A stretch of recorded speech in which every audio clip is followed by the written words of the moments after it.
श्री शिवाय नमस्तुभ्यम। हर हर महादेव। जय श्री महाकाल। दोस्तों, स्वागत है आपका हमारे YouTube चैनल पर। तो सबसे पहले प्रार्थना हम यही करेंगे कि हे भोलेनाथ, हे मेरे बाबा, हर महिला की गोद में बच्चा हो, हर महिला की गोद भरी और सूनी ना हो, और हमारे हर पुरुष भाइयों की जेब भरी हो, क्योंकि जिस महिला के संतान नहीं होती उसको लोग ना जाने क्या क्या ताना देते हैं। उसका जीना बहुत मुश्किल हो जाता है, वह जीने की इच्छा छोड़ देती है, और लोग उसको ना किसी पूजा पाठ में या किसी शुभ कार्य में बुलाते हैं। यहाँ तक कि कुछ लोग अपने बच्चे भी उनको छूने या खिलाने नहीं देते हैं। तो बिना संतान की महिलाओं का जो दुख बहुत ज्यादा होता है, इसलिए हे भोलेनाथ, हर एक महिला की गोद में बेटा बेटी कुछ भी दें, लेकिन एक संतान जरूर दे बाबा। और जिस आदमी की जेब भरी नहीं होती उसको लोग धिक्कारते हैं, उसको सब उसकी तरफ से मुंह फेर लेते हैं और उसको इज्जत सम्मान नहीं मिलता है। तो हे भोलेनाथ, हर आदमी की जेब भरी हो। तो दोस्तों, आज मैं आप लोगों को एक ऐसा उपाय बताऊंगी जिसकी एक ऐसे वृक्ष के जड़ आपको बांध लेनी है 14 फरवरी शनि प्रदोष के दिन, या फिर 15 फरवरी महाशिवरात्रि के दिन। ये 2 दिन बहुत ही ज्यादा खास होने जा रहे हैं, क्योंकि आप जानते हैं कि प्रदोष बहुत ही ज्यादा भोलेनाथ का प्रिय व्रत है, और महाशिवरात्रि भोलेनाथ की शादी की रात्रि मानी जाती है, जिसमें शिव पार्वती जी की विवाह हुआ था। तो यह शिवरात्रि भी भोलेनाथ को बहुत ही ज्यादा प्रसन्न करने वाली महाशिवरात्रि होती है, जिसमें किया गया कोई भी उपाय खाली नहीं जाता है। इसीलिए कहते हैं कि महाशिवरात्रि के दिन जो भी आपकी मनोकामना हो, उस मनोकामना को पूर्ण करने के लिए भोलेनाथ की व्रत रखना चाहिए, पूजन आराधना करनी चाहिए। हो सके तो 4 प्रहर की पूजा करना चाहिए, या फिर आप 1 या 2 पहर की भी पूजा कर सकते हैं। जितना आपके श्रद्धा शक्ति हो उतना आप पूजन पाठ जरूर करें, और अगर व्रत नहीं रख सकते तो भी आप उपाय जरूर करें।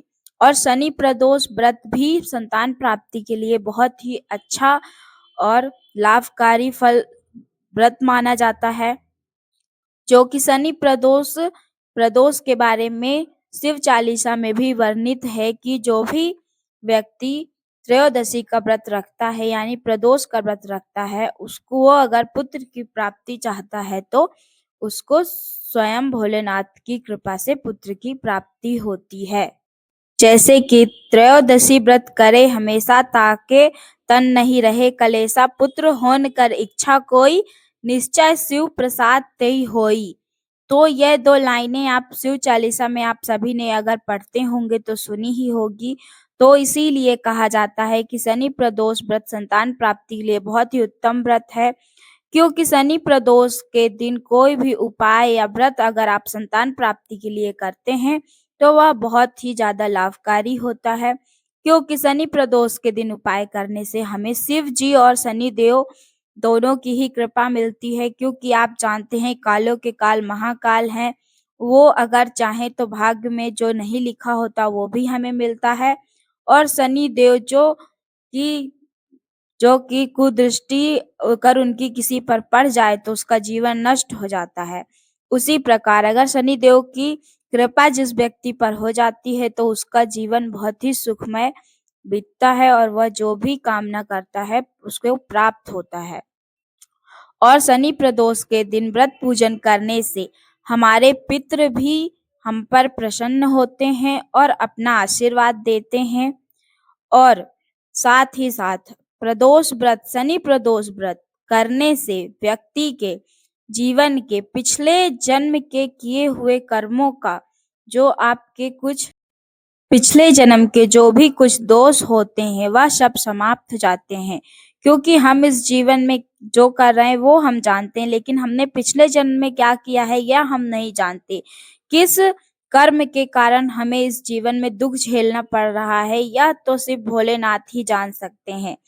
तो कहा जाता है कि शनि प्रदोष व्रत करने से पिछले जन्म के किए हुए दोष भी समाप्त होते हैं, जिससे कि हमारे जीवन में आगे तरक्की होती है, संतान की प्राप्ति होती है और जो भी मनोकामना व्यक्ति करता है वो पूर्ण होती है। तो यह दोनों शिवरात्रि और शनि प्रदोष दोनों ही बहुत ज़्यादा ख़ास हो रहे हैं 2026 में, क्योंकि पहले शनि प्रदोष पड़ रहा है, उसके बाद शिवरात्रि पड़ रही है। तो मैं आप लोगों को बता दूँ, 14 फरवरी को शनि प्रदोष व्रत शाम को 4 बजे से स्टार्ट होगा और 15 फरवरी यानी कि 15 फरवरी शिवरात्रि की शाम तक यह जो शनि प्रदोष त्रयोदशी भी पड़ेगी, जिससे कि आपको दोनों व्रतों का लाभ मिलेगा। तो उसमें आपको मैं बताती हूँ कि आपको किस वृक्ष की जड़ लेकर अपने कमर में बाँध लेनी है। तो दोस्तों, आपने सफ़ेद आंकड़े की जड़ तो बहुत ही लोगों के मुँह से सुनी होगी।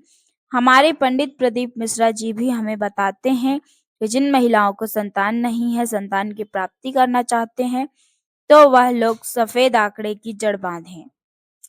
अब ऐसे में ये शनि प्रदोष व्रत और महाशिवरात्रि बहुत ही खास है, क्योंकि इस दिन अगर आप यह उपाय कर लेते हैं तो आपको अवश्य ही संतान की प्राप्ति होगी।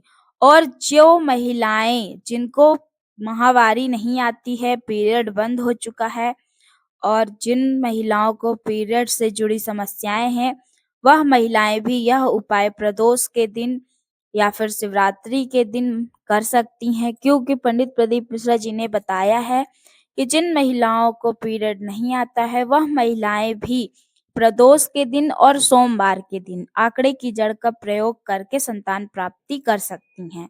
और जिनको 7 दिन तक पीरियड होता है, वह पीरियड के 7वें दिन अगर इस जड़ को बांध लेती हैं तो उनको भी संतान प्राप्ति होती है।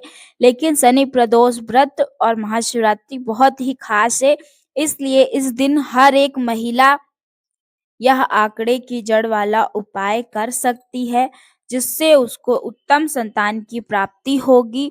और जो महिलाएं पुत्र प्राप्ति करना चाहती हैं, उनके घर पहले से कन्या है, काफ़ी सारी बेटी है लेकिन वो बेटा चाहती हैं, तो ऐसी महिलाएं भी इस जड़ का प्रयोग करके पुत्र संतान की प्राप्ति कर सकती हैं। और इसके साथ-साथ आपको सुबह मंदिर में जाकर भगवान की, भोलेनाथ की अच्छे से पूजन अर्चना करनी है।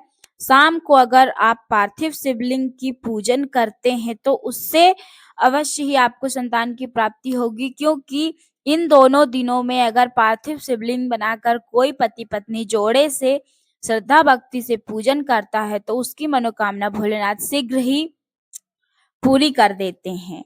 और महाशिवरात्रि और ये 14 तारीख को शनि प्रदोष के दिन अगर हो सके तो आप पति पत्नी दोनों जाकर एक ही दिए में 2 बाती डालकर घी का दिया शिव जी के मंदिर में संतान प्राप्ति की कामना करते हुए भोलेनाथ के समक्ष प्रज्वलित कर दें।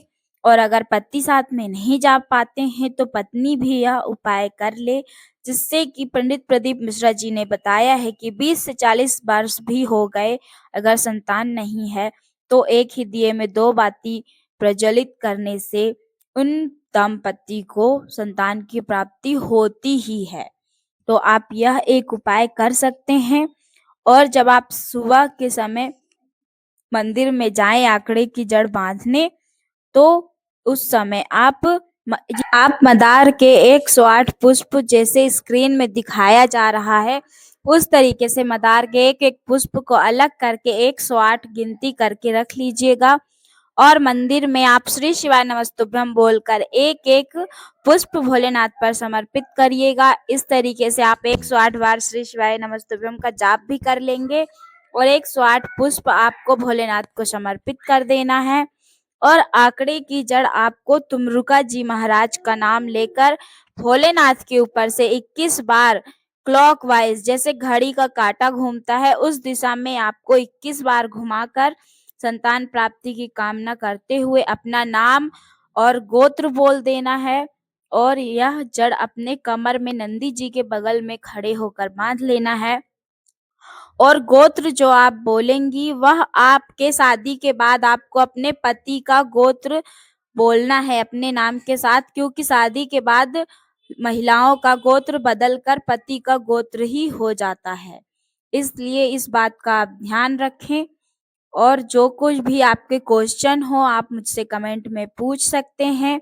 मैं आपके कमेंट का जवाब दूँगी। श्री शिवाय नमस्तुभ्यम। वीडियो अच्छी लगी हो